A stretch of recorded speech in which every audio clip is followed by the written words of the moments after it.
Nakita po natin itong bagyong Ramil, may international name na si Feng Shen, ay huling namataan 795 kilometers kanluran ng Lawag City sa Ilocos Norte. Nasa labas na po ito ng Philippine Area of Responsibility at patungo sa may bahagi ng Vietnam.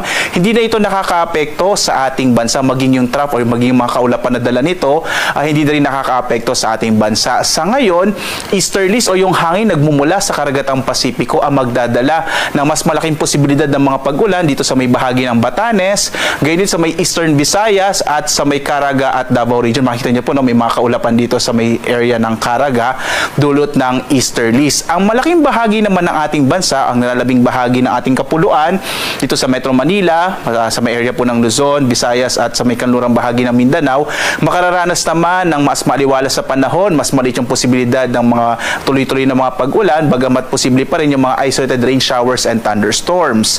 Sa ngayon nga, wala tayong monitor na anumang low pressure area sa loob at labas ng Philippine Area of Responsibility, kaya posible po medyo maliit yung posibilidad na magkaroon ng bagyo sa mga susunod na araw.